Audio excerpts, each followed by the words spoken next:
And good evening, everyone. How was dinner?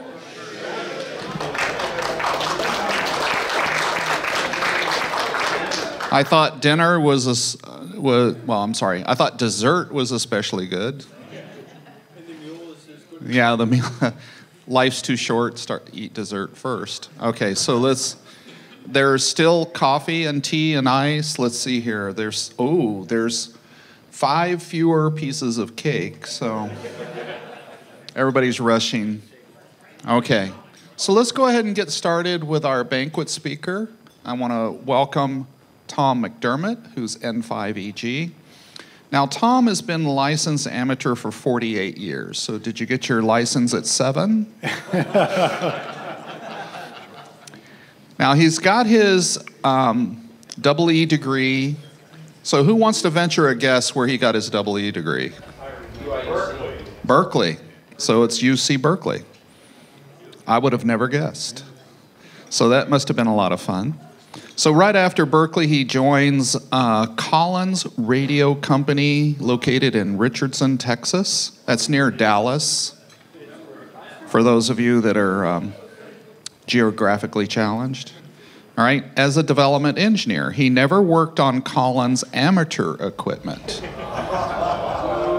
Was that a disappointment? Yeah. Okay. In the 1980s, he developed gigabit speed long-haul fiber optic transmission equipment. And then in 1991, Rockwell Collins Transmission Division was acquired by Alcatel. I'm sorry.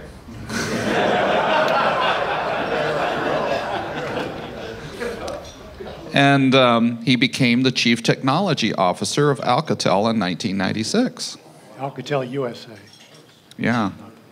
1999, he joins a startup called Chiaro. Chiaro. Chiaro. Okay, starts with a CH. I cannot pronounce. Chiaro Networks as CTO developed he goes from gigabit to terabit IP MPLS router based with optical phase array switch. He's been named the 2005 IEEE Dallas Section Engineer of the Year. Did you get a special parking place for that? 2006, he joins Fujitsu Network Communications, responsible technology roadmap and product planning. He is recently retired. He lives in Medford, Oregon, and he's currently a voting member of the IEEE 802.3 Ethernet Working Group, participating on 100 GE, Gigabit Ethernet. Gigabit Ethernet, and 400 Gigabit Ethernet projects. So big round of applause for Tom.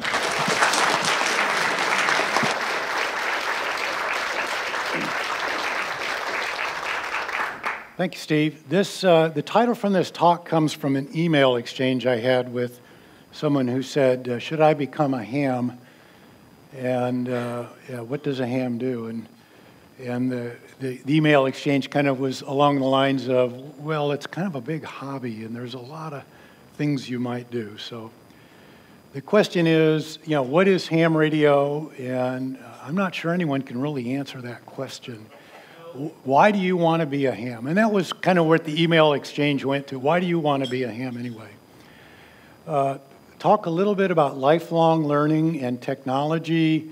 There's a lot of neat technologies. If ever you wanted to pick a great time to be a ham, this would be it right now.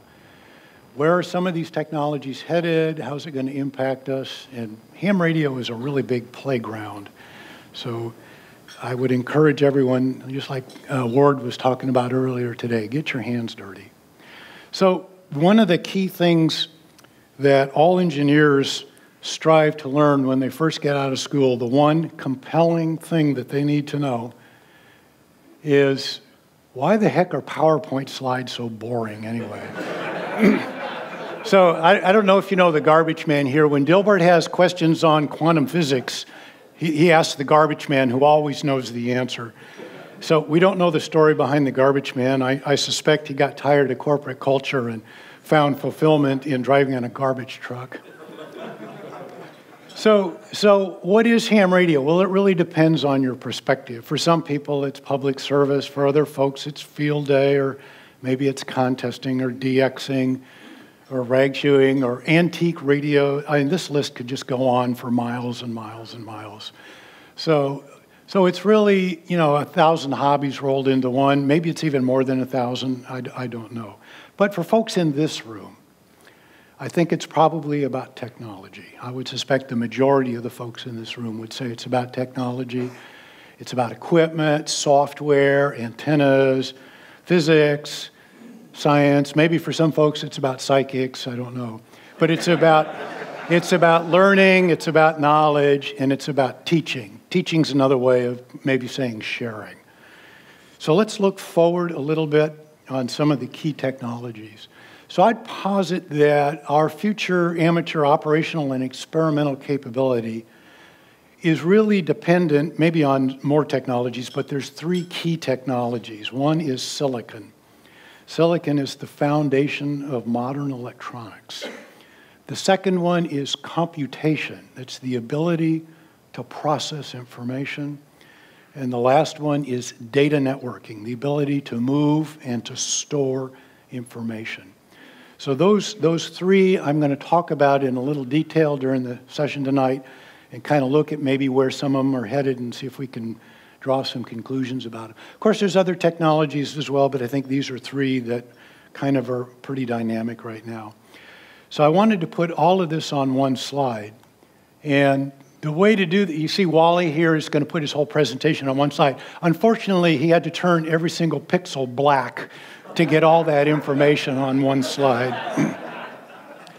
And so we'll space it out over a couple of slides, and there'll be one or two white pixels. So many recent advances are dependent upon silicon, especially computer processing units, graphics processing units, the FPGAs that are on more and more of our radios and products, the RAM, flash memory, Ethernet, all of those are dependent on progress in silicon. And what's driving that is a reduction in silicon geometry. And as we shrink transistors in silicon, the cost per transistor goes down because the cost is basically or roughly proportional to the number of square millimeters on a die. And if you can put twice as many transistors in a square millimeter, they cost about half as much. So that drives the cost down. The power dissipation per transistor goes down similarly. The problem is, even though the power per transistor is going down, the power per unit area is still increasing. We can put twice as many transistors on a square millimeter, and they only consume 3/4 of the power of the previous generation of transistor. Then the net power per square millimeter is continuing to climb. That's a problem. And as you make transistors smaller, the switching speed of that transistor goes up, so we can continue to clock them faster. And it permits us basically to build a system on a chip due to what I would call phenomenal transistor count. Multi-billion transistor per die devices are very common now. So billions and billions, Carl Sagan would be delighted. However, the features are quite a bit smaller than optical wavelength. Green light is 550 nanometer wavelength. And we're talking 7 and 10 nanometer devices and photolithographic processes in the 50 nanometer range. And so this gets tough. First thing you do is you say, well, let's use shorter and shorter wavelength light. So start using ultraviolet light because the wavelength of ultraviolet's in the 200 nanometer range, so we get a better resolution. We have to use what are called phase masks. It turns out if you stack masks just slightly offset, you can sharpen the edge when you do an exposure by the way you align the masks and by the way you change the edge. And there's now a push to go to extreme ultraviolet into the 190 nanometer range. Those are real tricky because a lot of trying to find photoresist that can keep that ultraviolet light from getting through and onto the die is really, really tough. So right now, Intel has announced that they're just coming out with their 10 nanometer devices. Intel is probably the leading or the second leading silicon manufacturer in the world. One of their core expertises is building very high-tech very leading edge process silicon CMOS. One of the problems is that you start to build a multi-million gate device and you try and get it down into the 7 to 10 nanometer range, you need something like 90 masks to expose that. So a mask set is estimated to cost something like $15 million. Oops, we made a mistake. We need to change a wire. Oh, that'll be another $15 million, please. So the concern I have here is, you got to produce a lot of those devices to justify just paying for the mask cost. And so are we going to run into a situation where we really can't use the finest devices on the low and medium volume devices because nobody can afford to produce them? And so I think I've seen that some of the smaller chips that maybe are not the huge volume of a Xeon processor or an EPIC processor tend to use a couple of generation older photolithography just because we can afford it. It's getting difficult to turn off the transistor. When the channel gets to be 7 nanometers long, you don't have very much length to get the electric field down into the channel and stop the current flow. And so you have to make the gate oxide very, very thin so that the electric field can reach down into the channel and turn it off. And so the manufacturers have started to use very high dielectric constant gate insulators. So you get a real high electric field because of that high dielectric constant. Intel has in production this FinFET process where the gate actually goes around 3 sides of the channel. The channel's up above the die surface. And there's recently a couple papers have been announced what's called gate all-around FET, where they get the channel up off of the die. The entire channel is floating up in space and there's a gate around it in order to be able to get the electric field on all 4 sides of the channel. As you approach the gate oxide thickness of about 5 atoms, weird stuff happens. You get what's called quantum tunneling, and that means even though the electron is up on the gate metal, because the insulator is only 5 atoms thick, there's a significant probability that the electron is down in the channel every once in a while just due to the quantum effects. And so you start to get leakage problems on the gate. You really can't get those oxides much thinner. The net result of all of this is that CPU clock rates have been power dissipation limited for about the last 10 years. So the Intel processor that you got 10 years ago is about the same clock rate as the one that you can buy today. If you don't reduce the clock rate, you tend to have this problem of melting the die, right? And the reliability folks tell me that's a problem. So there's been a bunch of new CMOS devices out in about the last 3 or 4 years that are direct interest to hams. This is the Myrix chipset, and it integrates a RF mixer, a local oscillator, a synthesizer, the high-speed oscillator, the dividers, IQ converters, a whole bunch of preamps, filters, and variable gain, all on a single die. The nice thing about putting all of this on a single die without having wires interconnecting things is you can get this VCO operating up in the 6 to 12 gigahertz range.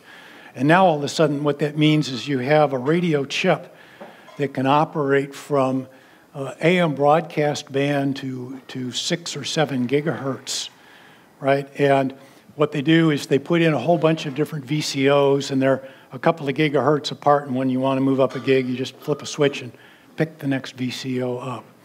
So here we have one piece of silicon, and how much does it cost? Well, if you make a whole gob of those chips, they're very inexpensive.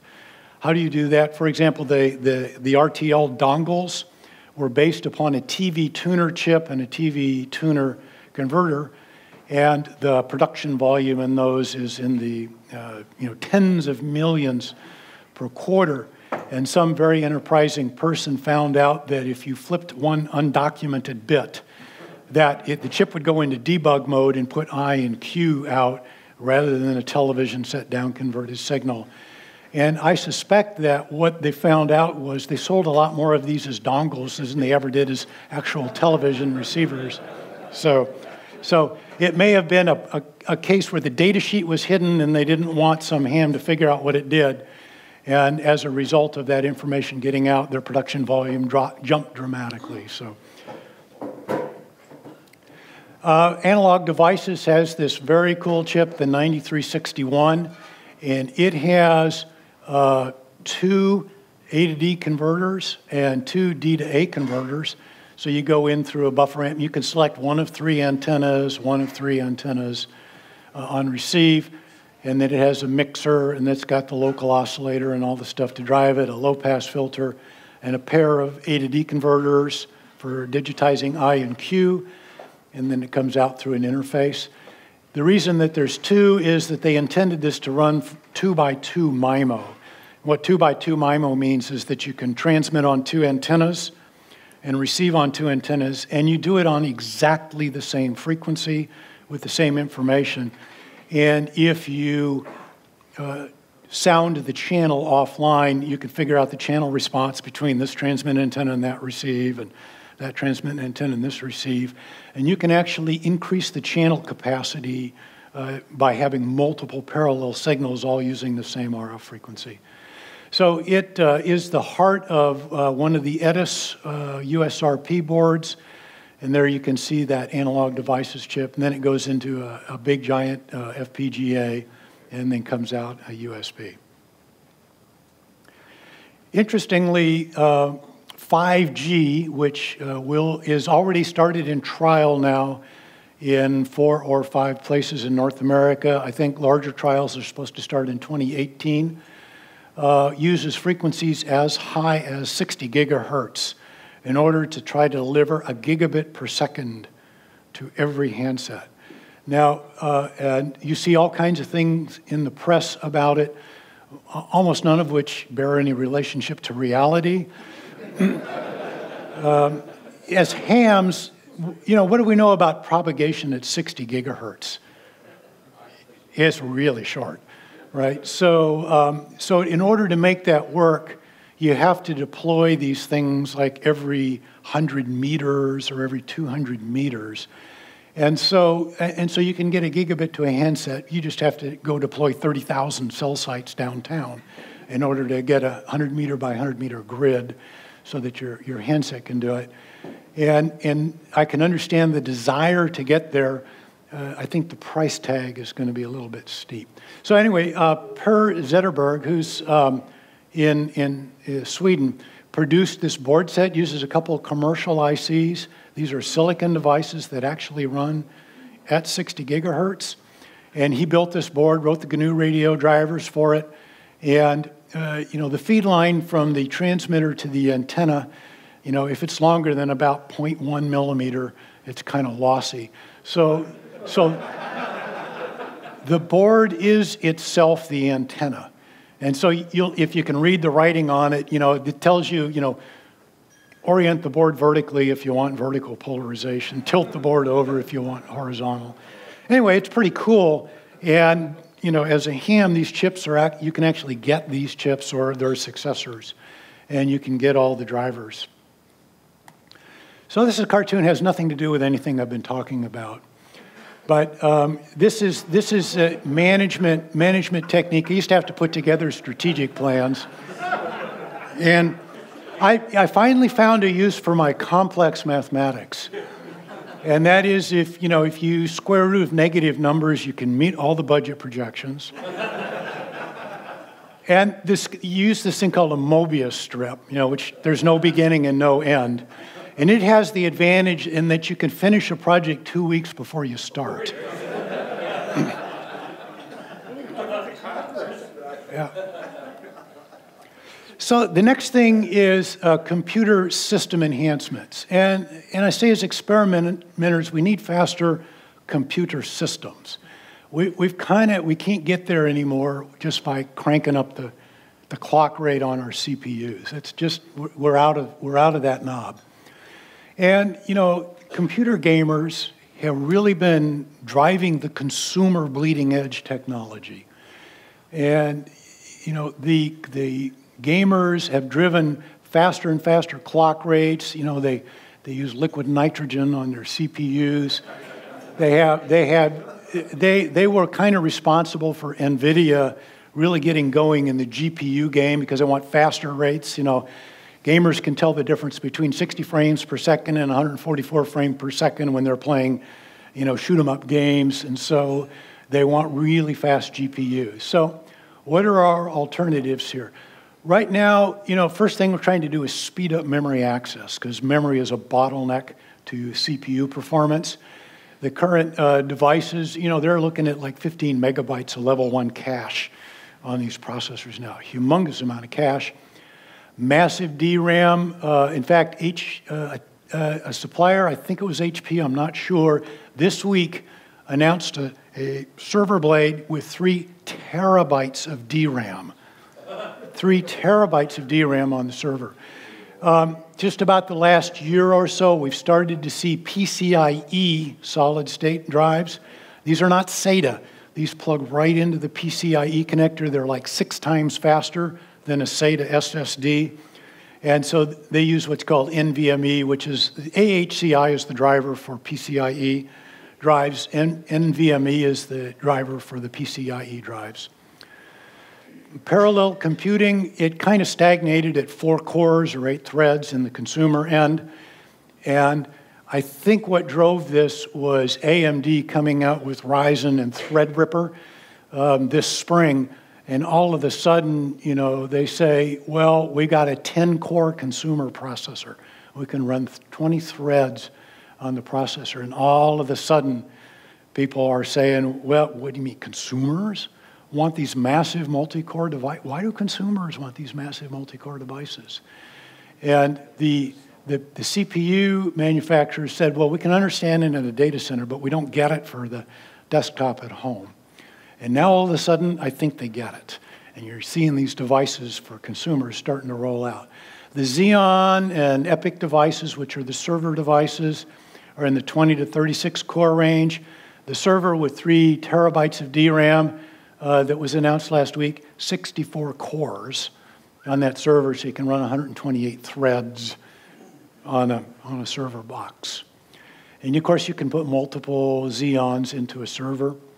GPU computation, it's now feasible to have 10,000 GPU cores using the latest NVIDIA devices. You can put a couple blades in CPU. Now, the cores aren't very sophisticated compared to a CPU core, but by gosh, there's a lot of them out there, right? So one of the applications I did about 5 years ago was to use my NVIDIA card to do real-time spectral processing. And so you could, the GPU would do the FFTs, it would compute the persistence of the display, give a nice color display, and you could watch the traces go up, and if a signal came by and was just a one-time event across the HF spectrum, it'd be kind of a blue color, and as it didn't come by later, it would start to fade and change color to black.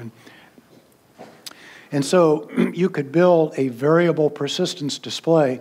I measured that performance of the device. I was getting 210 megasamples per second through that NVIDIA GPU card in going through that processing pipeline. And that's using a package that's available on the web from GNU Radio, and that's called GR Phosphor. It's an excellent visualization package. You can see neat stuff on HF using that package. There's weird stuff that flies by and you see it one time and that's it. And I have no idea which agency is doing stuff like that, but you can't hear it. You don't hear that it happened, but you see it on the display. So you know it's out there. And you can also do FPGA co-processing. There's been some server blades where they put FPGAs down and you can custom load an instruction set relevant to the problem you're trying to solve into the FPGA. And a few years ago, some of the fastest supercomputers in the world were using 2U server blades, and they would write a custom instruction set. One of them was doing genetics processing, and they wrote a custom genetics processing instruction set in that FPGA, and they could search through genomes and things, and they could do it faster than 100 server blades could do it. So one of the things that's becoming a bottleneck are the I/O electrical signals, and this is a big problem, especially in Ethernet. A PCIe connector is starting to run into some limitations of how fast can you toggle the electrical connections, and even in the consumer devices, we're going to get there pretty quick. So in Ethernet, the current generation of 100 gigabit Ethernet devices use two-level signaling, 0 and 1. It's called NRZ, at 25 gigasymbols per second, 25 gigabaud. And so a 100 gig device has got 4 lanes of 25 gig in and 4 lanes out. And for the next generation devices, they've gone to 4-level signaling. So you've got -3, -1, +1, +3 are the 4 voltages. So you get 2 bits per symbol. You still signal at 25 gigabaud, but since you get 2 bits, you get 50 gigabits per second. And so the 400 gig E device has got 8 lanes of 25G PAM4. And so you can get 400 gigabit Ethernet into and 400 gig E out. And the plug is the size of my thumb that does 400 gig E. The difficulty, of course, is it goes a couple inches on a circuit board. And it goes a couple of inches only if you put pre and post equalization in the devices, and you turn them on and you train them, and they say, how much gain tilt do I have in 2 inches of copper? And they go, you know, like this in the various channels, auto equalize. That's for 2 inches of copper, you do all of that. That's a good question. Right now, there's a plan to get about 2 to 3 meters on twin axial cable. And that's good because from a server in a rack up to the top of rack switch, you generally want to do that copper because copper's low power, copper's very inexpensive. You want to go more than about 2 meters, you put multimode fiber in there. And so multimode fiber-based Ethernet is typically in the 100-meter range. And you go into any data center, and there's just miles and miles of fiber in that data center. It's the only way you can get stuff into and out of all of those boxes. So this is a home PC. No, this is... So this is kind of what a data center looks like, and you can see, you know, bazillions of miles of twin-ax cable connecting all of these server blades up to the top of rack switch. And what is a data center? A data center is a cluster of about 50,000 to 80,000 server blades. You tend not to go bigger than 80,000 in a building because Amazon Web Services calls that the blast radius. You know, if a fully loaded 747 hits your data center, you want to limit the number of server blades it's going to take out, right? And so literally, you have an upper limit on the size of data center that you want to build because it takes an incredible amount of electrical energy to run a data center, and you really want to limit how many of these servers you're going to take out on a single event. These data centers are run by a very small crew of folks. And so you don't tell someone, we need to do a software upgrade, so go ahead and bring up 80,000 command line instances, and re-provision everything. It's got to be fully automated. It's got to be fully... And so all of the blades in there can be brought up and booted independently of, anybody having a keyboard or anyone having a screen. It's all standardized hardware. Everything's done with software virtualization. And the value there, is if you're loading up an image as an operator, you can say, I'm going to make sure that if you load a Windows image, it's the currently patched security version of Windows, and when you turn it on, that's what you get. And then you don't have to, dink around with making sure everybody's patched and update. And, if you ran some test and it ran on Windows XP and it doesn't run on, Windows 10, spin up an XP version instead of a Windows version. So one of the things that data centers do is it makes network parallelism affordable on an on-demand basis. I pulled pricing from Amazon Web Services 2 weeks ago, and you can buy a range of Windows or Linux instances from nano up to micro up to big. And the on-demand, meaning you only pay for it when you use it, the smaller instances is 1.5 cents per hour. That's getting ham-friendly. To $2 per CPU hour if you get something with large number of cores and gobs of RAM and stuff. You also have to pay for getting information in and out of this device, and you have to pay for storage. But increasingly, the CPU, and there's data center blades now where they just rack up gobs of GPUs, and you can get those if you want as well. Does almost any function. So in the telecom area, they used to buy separate, you buy a firewall, and it's a custom box with custom cards. And then you go buy a router, and it's a custom box with custom cards. And then you go buy some other appliance. And everyone's kind of moving to what's called network function virtualization. And it means the firewall is a software app on one of these blades, right? Don't go buy custom hardware. It's just an app. And so they're starting to convert from having all kinds of custom hardware to cookie cutter blades, cookie cutter CPUs. The more functions you want, just go write an app for that and run it in the cloud. So what you run on those blades are application functions and services.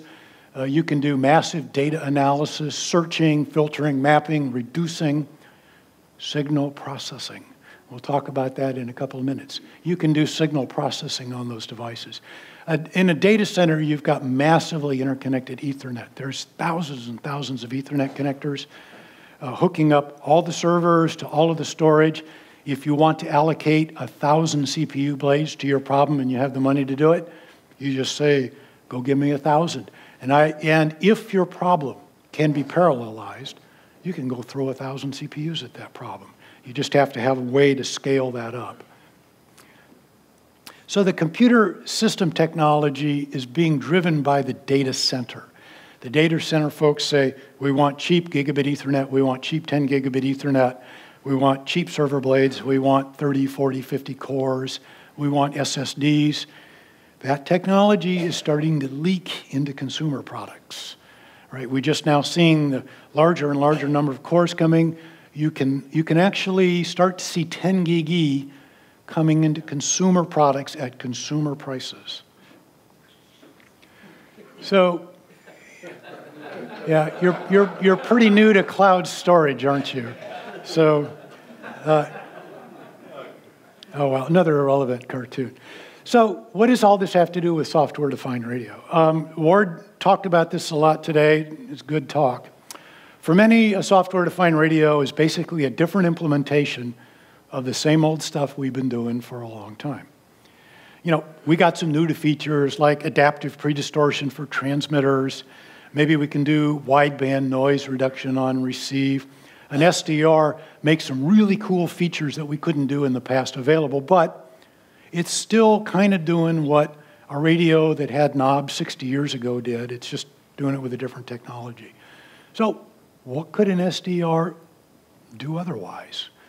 And, you know, there's a lot of this new test equipment we're seeing come out, you know, dirt cheap spectrum analyzers, dirt cheap scopes, Bode plotters, oscilloscopes. You know, here's a red Pitaya for $250, and it's 20 instruments in one, and it's an FPGA and a couple of A to Ds and D to As and Linux on the core. And so SDR is kind of forming the basis of a lot of low-cost test equipment implementations. So that's one thing you can do with it. It would make a great RFI test set and signature analysis. Networked coherent localization. There was a real good paper given in SDRA in Friedrichshafen this year. It's on the web. They've got their papers up, where they put some SDR receivers scattered around town, and they digitize all the information and bring it into a central server and then do time arrival differences. And they can locate exactly where a transmitter is on a particular frequency by the time it took to propagate to each of the various individual receivers. And by networking that information, they basically can do RFI analysis on a citywide basis on broad frequency very quickly. So it's kind of something you could do with it.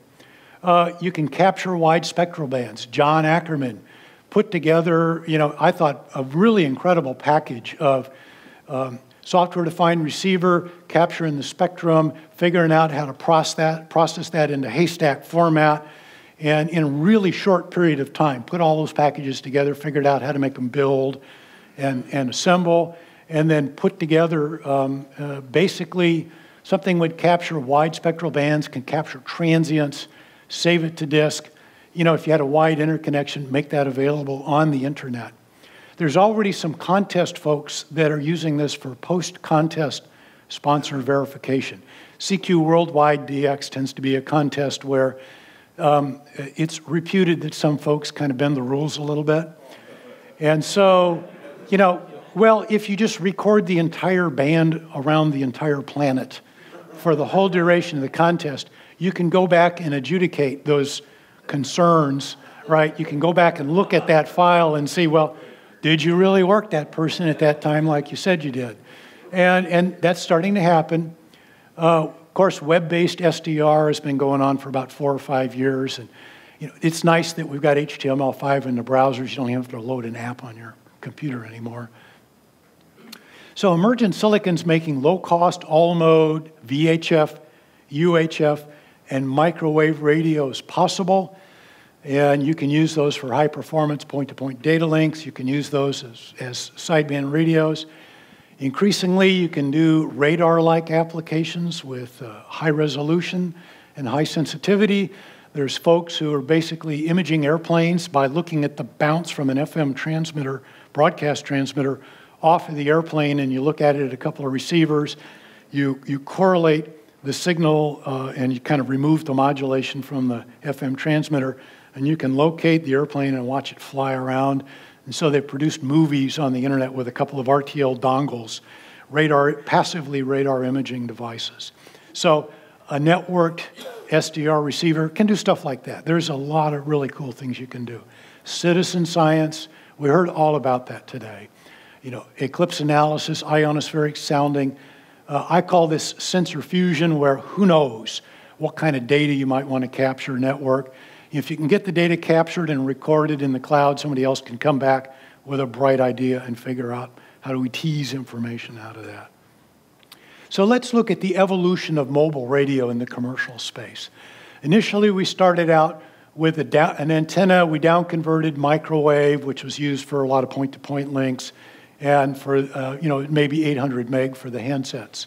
And it went into analog signal processing, and you tended to have an analog signal processor per channel.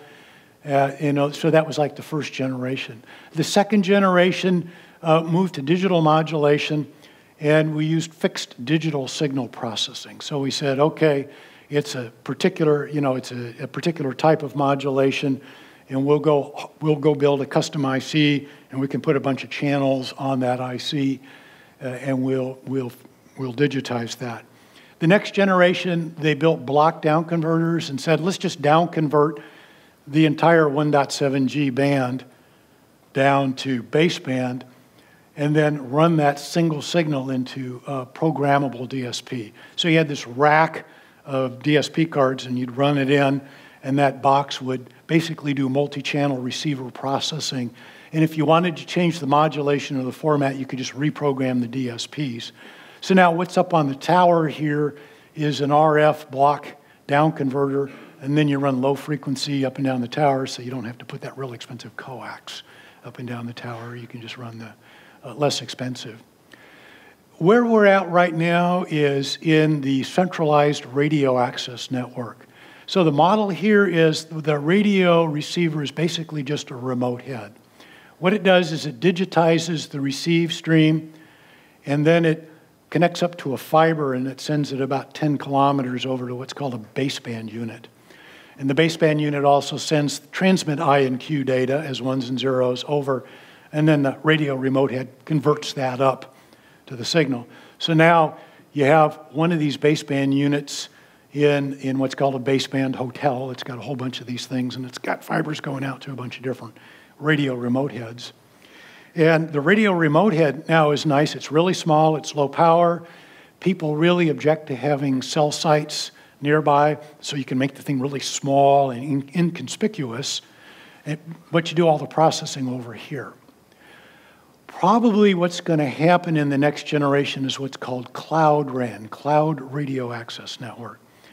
And that says, let's take this block down converter, let's run it over fiber, but instead of having a dedicated baseband unit, let's just go feed all that data to a whole bunch of server blades in a data center.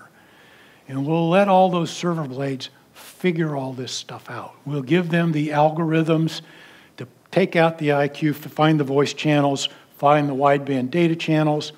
It can do other cool stuff, like it can look across different radio remote heads, and it can time correlate things, and it can start to do beam steering dynamically by the software that you have in the data center. And so my guess is that this is kind of a model where folks are going to head with the technology. Get everything back here where you can modify it, update it, change it, centralize it, and then parallelize it over 1,000 blades and start doing neat, coherent stuff. So now, what's your radio? Your radio is a set of ears and a mouth connected to the data center. And you can start to do some really neat things. So what are the lessons that the mobile folks learned? FPGAs made programmable DSP and thus SDR initially possible. Separating the processing from the radio remote head makes the RF small and low power. Virtualization of the baseband processing means we can use general purpose CPUs and GPUs in the data center, eliminate dedicated hardware, support massive numbers of radio channels and antennas, make it easy to chain functions and couple it to the internet.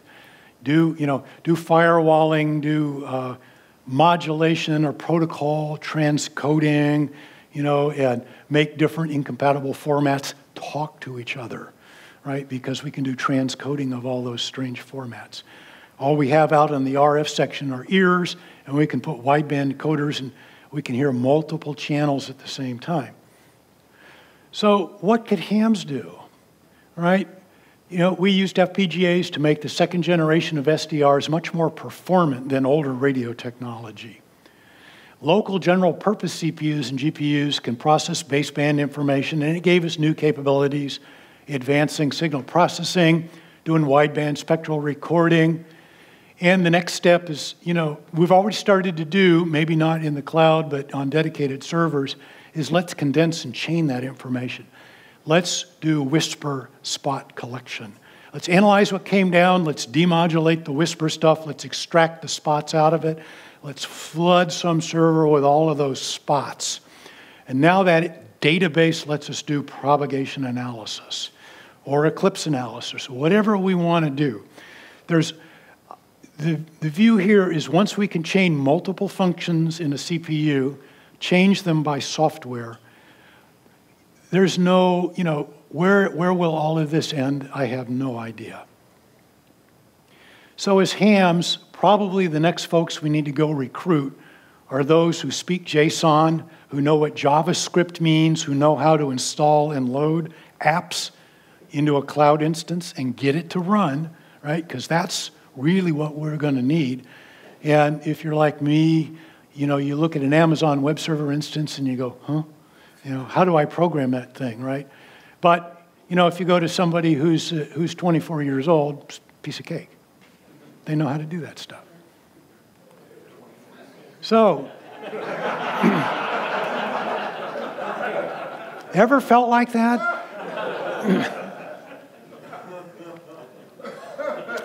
So there was a great TV series that was released in the UK in 1978, in the US in 1979, called Connections.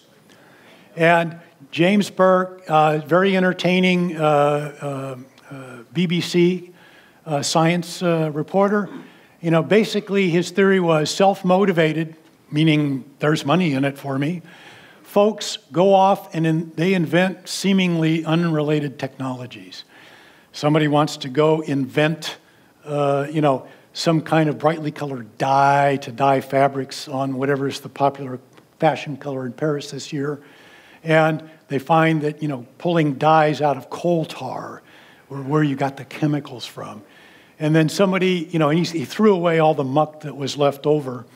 And somebody else decided to start collecting the muck, and they found that it was sort of a form of synthetic rubber, and a guy named McIntosh spread it on a thin layer between cloth, and he built the first waterproof raincoat. So who in the heck would have ever figured out that a technology like that would come out of coal? So basically, people formed this web of interconnected technologies, and it led to new inventions that nobody anticipated. And as he goes further back in history, the connection between today's technology and where it started is absolutely unrecognizable. You can't see the roadmap from there to here. So my conjecture is that consumer computing and networking advances.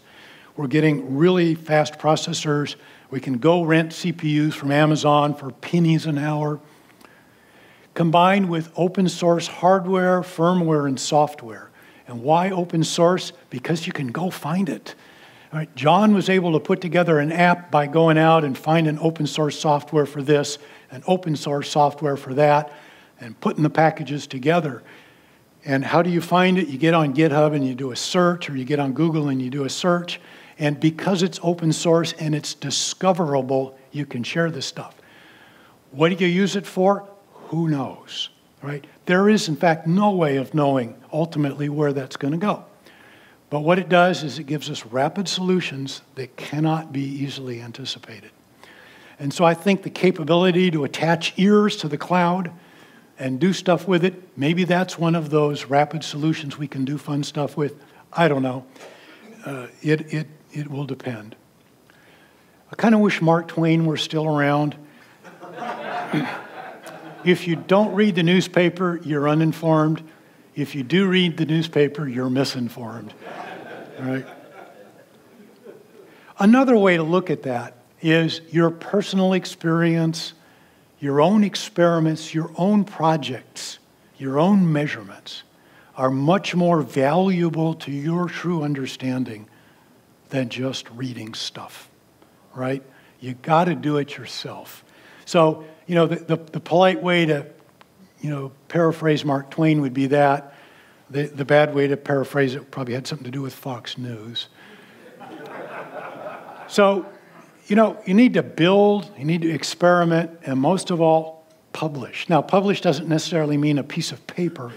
You can publish a blog, you can publish any kind of ways. Electronic is nice because folks can go find it. Right? How many times have you wanted to solve a problem? And, anytime I have an IT problem, I have the world's best IT expert. It's called Google. What the heck is going on here? And you type something into Google, and, 9 times out of 10, it's got the answer for you. So go out and invent ham radio hobby number 1001. The technology is all there. It's getting cheaper by the minute. And I have no idea which hobby that we're going to have, but we're starting to get the tools to do it. So go get your hands dirty and go out and invent the next technology. So to sum up, that concludes my 2-hour presentation. Any questions? And Dilbert says, did you intend the presentation to be incomprehensible? Or do you just have some strange PowerPoint disability? And are there any questions? You mean about the content? So, at any rate, that's the message, and I hope everyone can go out and invent something new, get your hands dirty, go explore the internet, and go find the code, and put some absolutely amazing application together. And if you need help, go find somebody of the right age to recruit who knows how to load the app on Amazon. There you go. All right, so we have time for any questions, Steve? Oh, I'm sure there is. So did we bring microphones? No, I got one here. All right, so let's take about 3 random questions. How's that? Do you guys want to ask questions? Or you just want to get to the door prizes? Okay, here's Steve's delay on your door prizes. I'm curious if you know what happened to the 3D crosspoint memory technology, which, you remember this Micron, and Intel announced it, and it was supposed to have multi-terabyte RAM, all that kind of stuff? I don't know that much about it. The analysis that I've read about it suggests that it's good for solving a certain class of problems, particularly related to mechanical disks. So if you have a lot of latency, it can buffer a lot of information and store it up.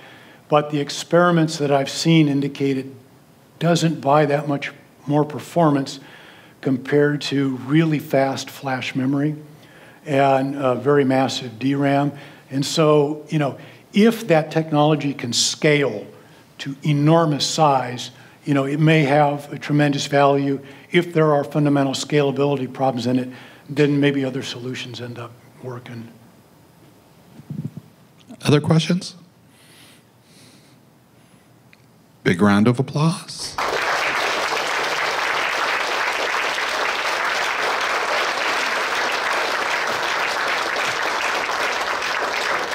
All right, so let's get up here in the light.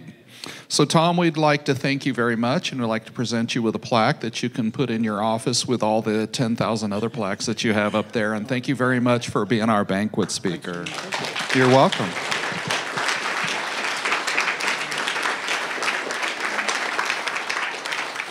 So this is the thank you phase of the evening. I'd like to ask Mel Whitten to come up.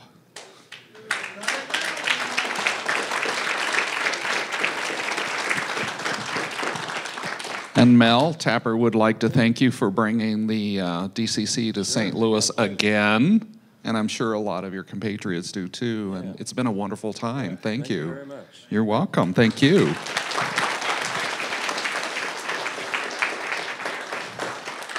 I'd like the members of the St. Louis and Suburban Radio Club to come up. All of them. All one of them. All two of them. Only if you have the right shirt on, right? We were told to wear these. I want to thank these three gentlemen, and I'd like to take it back to, you guys have a clubhouse? We do not. Oh, okay. Yeah. Okay, so my big advice is that you should have a clubhouse as big as Dara's. And then you need to tell them in order to be able to hang up the plaque. Thank you guys for working with Mel and making it an excellent venue for us. We really do appreciate all that you've done for us. Thank you very much. Yeah. Thank you. You're welcome. Nate? All right, so you might want to get your crew up here. Our team, just so you know how we refer to them, we have the Joshes, Josh number 1, we're that Josh, and Josh number 2, or this Josh. And then we also have non-Josh at the end, or not Josh. That's Spencer. This was a great experience. This is the first, I just became a ham radio operator in April. I upgraded to general in June, and to be here so quick, within such a short period and be presenting here, it's a great opportunity. So thank you very much for bringing us. Since I am not Josh, exactly. But it's still a great privilege to be here, and I haven't even been involved with ham radio, not even a year yet. So to be here is also very amazing, as Josh number 2 said. So thank you so much.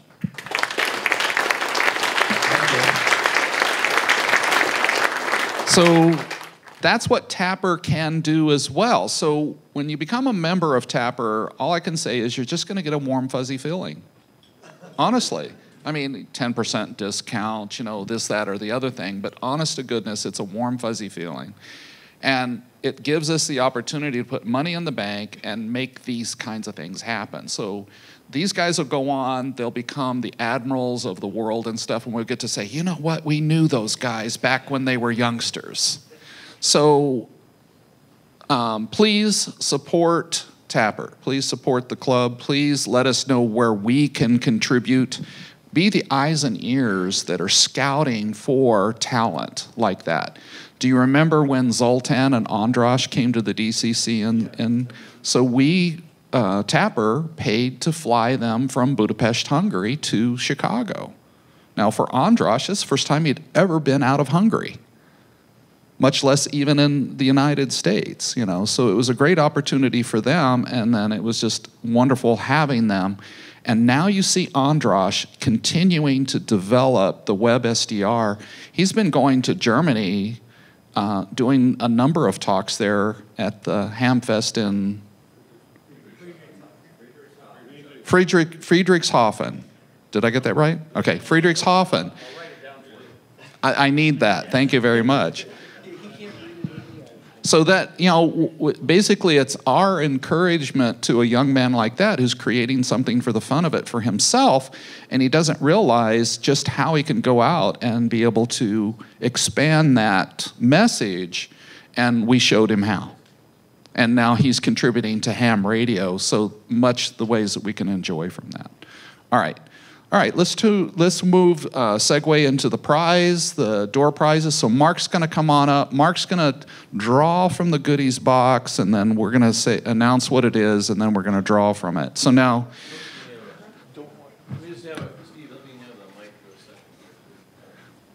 all right, I'm gonna ask the audience if I should give you the microphone.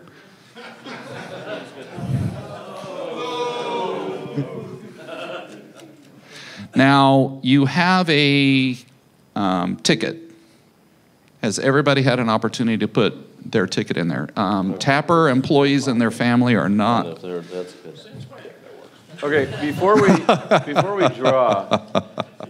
we draw, let me just back. So back in 2008, when the DCC came back to Chicago after 11 years, I kind of took upon myself to be the de facto prize chairman, and sort of reaching out to vendors and retailers, see if they would graciously contribute to the DCC.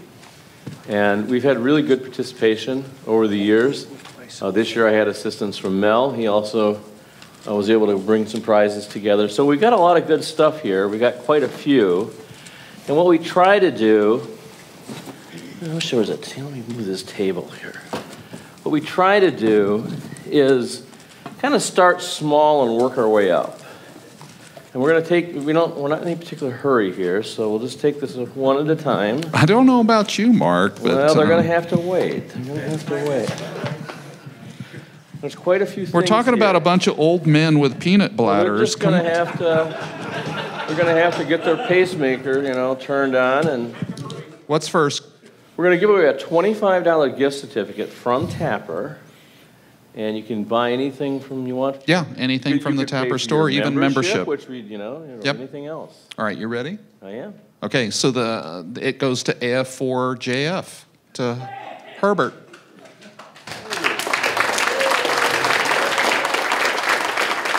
Oh, you can keep that. We trust you. Here, you hold, turn to the camera. There you go. Smile. There we go. All right, next up. Okay, the next thing, let's do a... I'll match your hand there. Let's do a $25 gift certificate from the ARL. And it's going to go to Joshua Vega.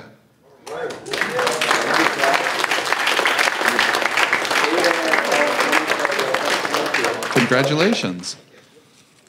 A third of you are going to win something tonight. Okay. We have an MFJ 1818 Long John 2-meter telescopic antenna with a BNC connector on it, a value of $24.95. It's going to go to N8UR.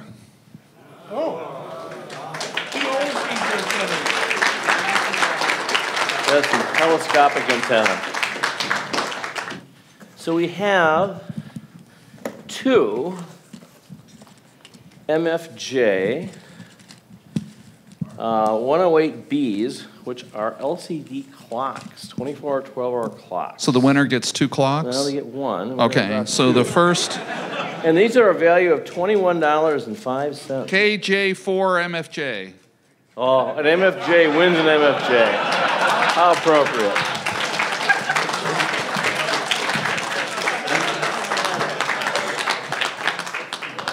So that's an MFJ 108. All right, it's going to go to Victor Echo 3 Oscar Bravo X-ray.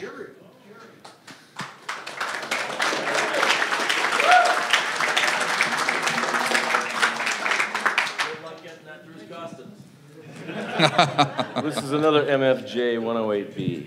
Thank you. Thank you. Okay, let's see here. What should be next? Let's do another ARL gift certificate of $25. Thank you. And it's going to go to AI0Z, Mark. Over there.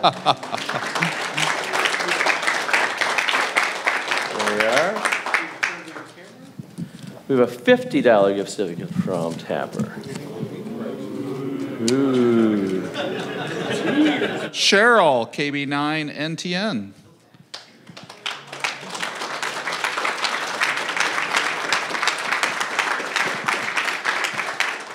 So that's a Tapper $50 gift certificate. Don't spend it all at one place.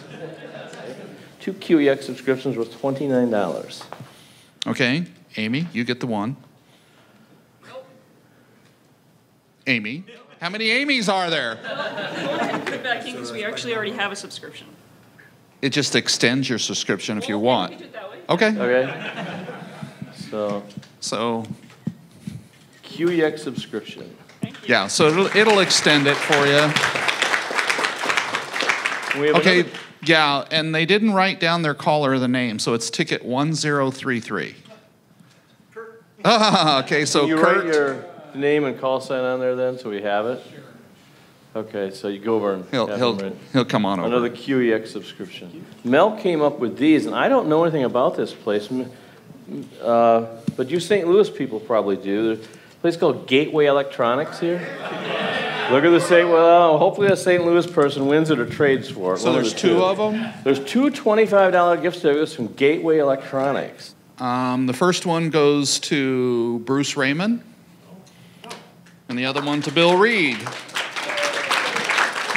So let's do Bruce Raymond first. Okay. Bruce has to spend that. $25 gift certificate from Gateway They both have to spend it Electronics. before they go home. ARL donated, and you know, one thing I want to say is that Tapper doesn't pay for any of these gifts. They're all donations, so. Except for the Tapper ones. So we have a 2018 ARL handbook. Yes, and I think that's. Oh, who edits that That's worth handbook? $49.95. And it'll be signed by the editor. Okay. You don't know who it is, do you, Who, Mark? the editor? Yeah. No, I don't know the editor. All right, so the winner is Mike, KG4DSG.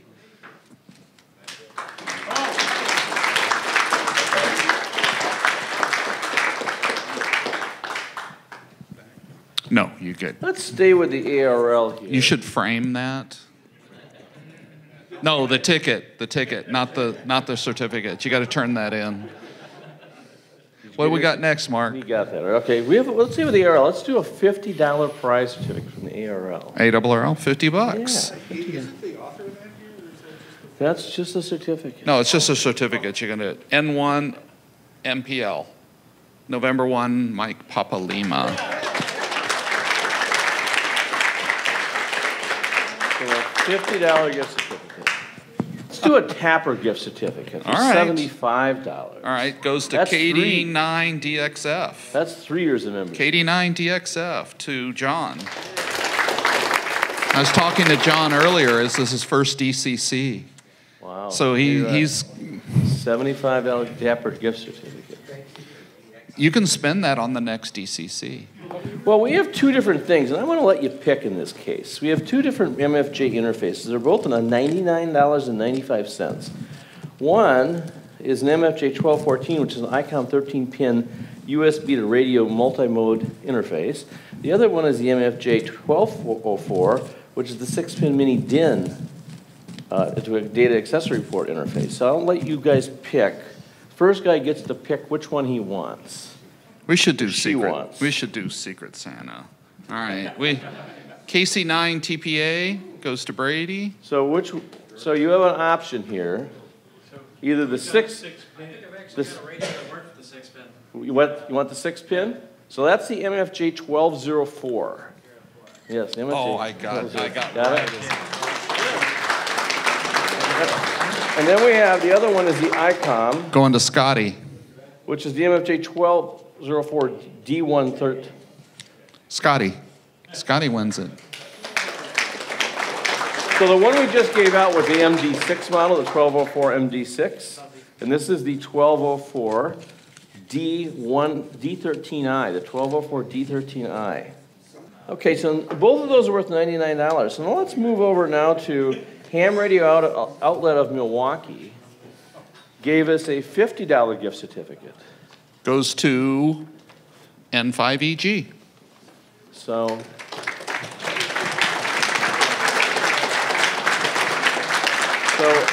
a $50 gift stick from HRO. DX Engineering gave us a $100 gift certificate. Matt Penny.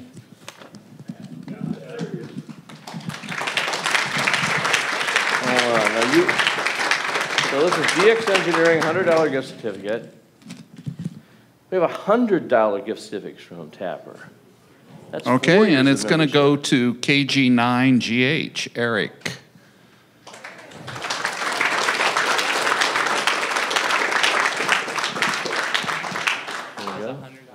$100 Tapper gift certificate.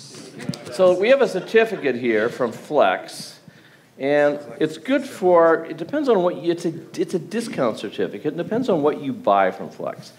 If you buy a 6400M, it's $100 off. A 6600M, it's $200 off. A 6700, it's $300 off. Or a Power Genius XL amplifier is $300 off. It's good until December 31st. So if there's a Christmas present in your future. Goes to W2IMY. Mel was able to, through his various connections, Mel, who you know gave the free DV and SM1000 introductory talk again this year, he gave us a gift certificate for an SM1000, which is a digital voice hardware adapter, and Mel talked about during the... Holy cow. It's So $195 if you were to buy it off the internet. do you think N0IS could use it? So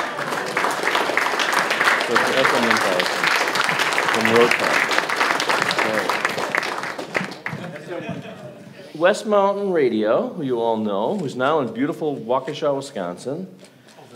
And this is digital oriented also. They have a Rig Blaster Advantage, and it is a $200 item if you were to buy it from West Mountain or your favorite retailer. You ready? Mm-hmm. Jerry? Wow.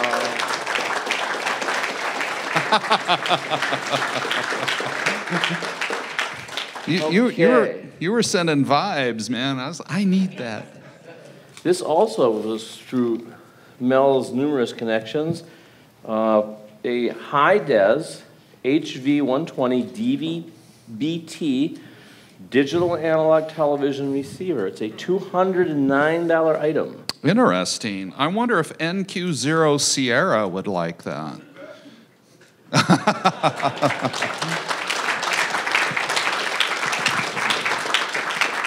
So that's the high-des, HIDES, DVB-T receiver. So now we have an ICOM ID4100A mobile. That's the new mobile we introduced a few months ago. It is I looked online. It looks like you can get them for about $389 online. It's a D-Star FM mobile, dual band, single VFO, monochromatic display. Who wants it? Raise your hand. Okay, wait a minute. I gotta get. All right.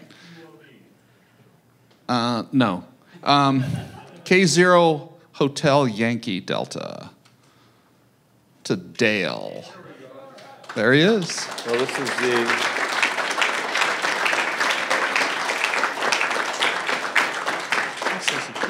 ICOM ID4100. You got a brand new radio. The last thing we have, we're going to do the same thing as we did last year. Kenwood last year donated a TH74 tri-band D-Star FM HT with APRS and GPS. They're back ordered, so we're going to take the name and address on my little trusty pad here, and we're going to ship it. Kenwood's going to ship it to you. Okay.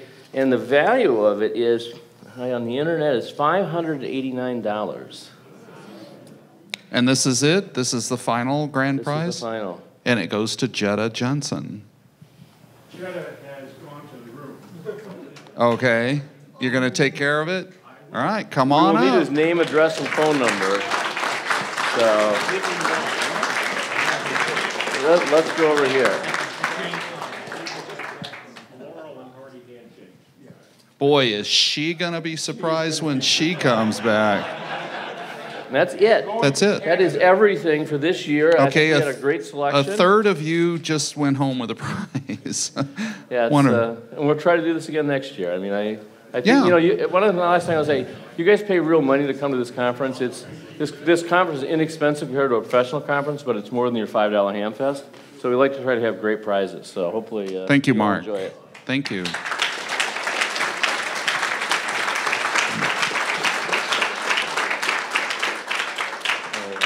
Well, for a lot of you, it might be the end of the DCC for you. For the rest of you, it'll be tomorrow morning at 8 o'clock. We'll get started. Illustrious Jerry. Illustrious, I want to emphasize, E squared. And it's been a lot of fun. I've gotten a lot of good feedback. I appreciate that. Let us know how we can fix things, make things better. We really want to strive very hard to make it an event that you really enjoy and you'll come back to, and importantly, support Tapper in the mission that it's going on. So with that, thank you again for a very successful DCC 2017, and we hope to see you at a future DCC. Good night.